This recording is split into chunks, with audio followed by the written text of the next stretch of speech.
بسم اللہ الرحمن الرحیم۔ السلام علیکم، ویلکم ٹو مائی چینل دعوت اسلام۔ میں ہوں آپ کا دوست شفقت علی آفیشل۔ امید کرتا ہوں کہ آپ سب لوگ ایمان کے اعلیٰ درجے پہ ہوں گے۔ سورت بقرہ کے آیات نمبر 255 کا ترجمہ۔ اللہ وہ زندہ جاوید ہستی جو تمام کائنات کو سنبھالے ہوئے ہے، اس کے سوا کوئی خدا نہیں ہے، نہ وہ سوتا ہے اور نہ اسے اونگ لگتی ہے۔ زمین اور آسمانوں میں جو کچھ ہے اسی کا ہے۔ کون ہے جو اس کی جناب میں اس کی اجازت کے بغیر سفارش کر سکے؟ جو کچھ بندوں کے سامنے ہے اسے بھی وہ جانتا ہے، اور جو کچھ ان سے اوجھل ہے اس سے بھی وہ واقف ہے، اور اس کی معلومات میں سے کوئی چیز ان کی گرفت ادراک میں نہیں آ سکتی الا یہ کہ کسی چیز کا علم وہ خود ہی ان کو دینا چاہے۔ اس کی حکومت آسمانوں اور زمین پر چھائی ہوئی ہے، اور ان کی نگہبانی اس کے لیے کوئی تھکا دینے والا کام نہیں ہے۔ بس وہی ایک بزرگ و برتر ذات ہے۔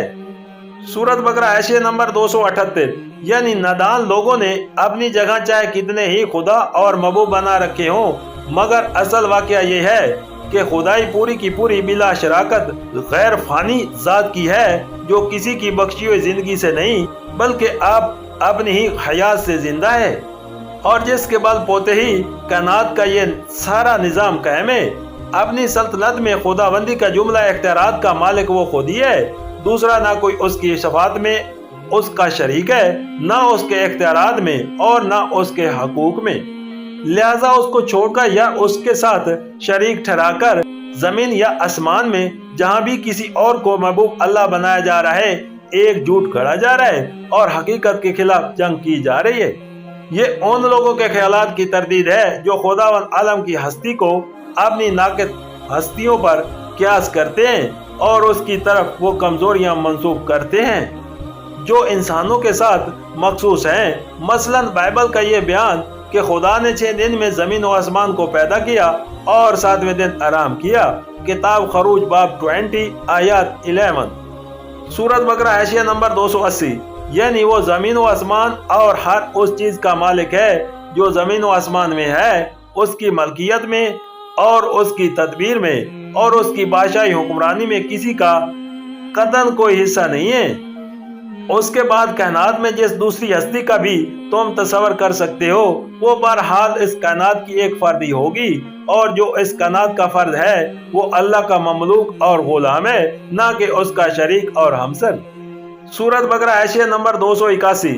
یہ ان مشرکین کے خیالات کا ابطال ہے جو بزرگ انسانوں یا فرشتوں یا دوسری ہستیوں کے متعلق یہ گمان رکھتے ہیں کہ خدا کے ہاں ان کا بڑا زور چلتا ہے، جس بات پر اڑ بیٹھے وہ منوا کر چھوڑتے ہیں، اور جو کام چاہیں خدا سے لے سکتے ہیں۔ یہ انہیں بتایا جا رہا ہے کہ زور چلانا تو درکنار، کوئی بڑے سے بڑا پیغمبر اور کوئی مقرب ترین فرشتہ اس بادشاہ ارض و سما کے دربار میں بلا اجازت زبان تک کھولنے کی جرت نہیں رکھتا۔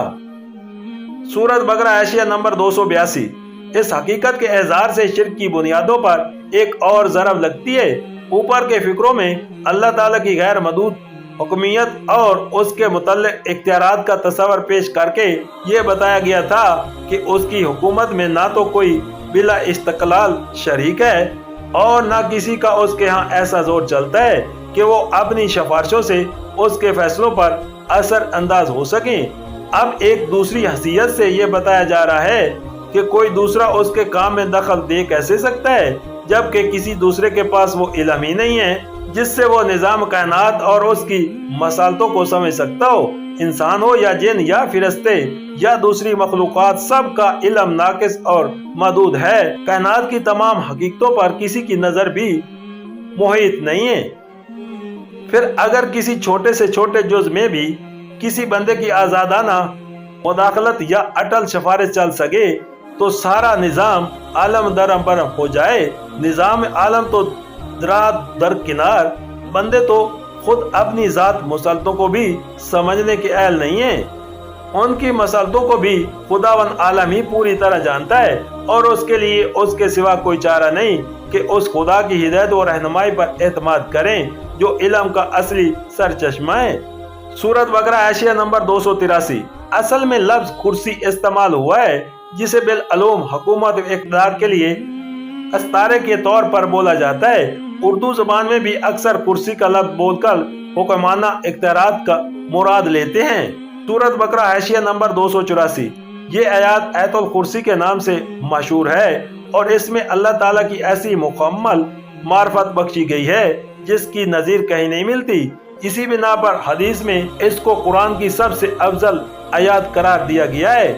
اس مقام پر یہ سوال پیدا ہوتا ہے کہ یہاں خداوند عالم کی ذات و صفات کا ذکر کس مناسبت سے آیا ہے؟ اس کو سمجھنے کے لیے ایک مرتبہ پھر اس تقریر پر نگاہ ڈالیے جی، جو رکوع 32 سے چل رہی ہے۔ پہلے مسلمانوں کو دین حق کے قیام کی راہ میں جان و مال سے جہاد کرنے پر اکسایا گیا ہے اور ان کمزوریوں سے بچنے کی تاکید کی گئی ہے جن میں بنی اسرائیل مبتلا ہو گئے تھے۔ پھر یہ حقیقت سمجھائی گئی ہے کہ فتح و کامیابی کا مدار تعداد اور ساز و سامان کی کثرت پر نہیں بلکہ ایمان، صبر و ضبط اور پختی عزم پر ہے۔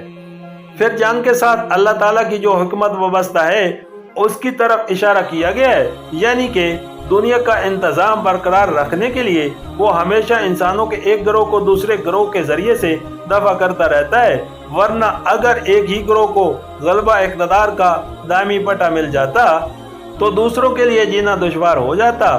پھر اس شعبے کو دفع کیا گیا ہے جو ناواقف لوگوں کے دلوں میں اکثر کھٹکتا ہے کہ اگر اللہ نے اپنے پیغمبر اختلافات کو مٹانے اور نزاعات کا سرباب کرنے ہی کے لیے بھیجے تھے اور ان کی آمد کے باوجود نہ اختلافات مٹے نہ نزاعات ختم ہوئے، تو کیا اللہ ایسا ہی بے بس تھا کہ اس نے ان خرابیوں کو دور کرنا چاہا اور نہ کر سکا؟ اس کے جواب میں بتا دیا گیا کہ اختلافات کو بضد روک دینا اور نوع انسانی کو ایک خاص راستے پر بزور چلانا اللہ کی منشاہید میں نہ تھا، ورنہ انسان کی کیا مجال تھی کہ اس کی مشیت کے خلاف چلتا۔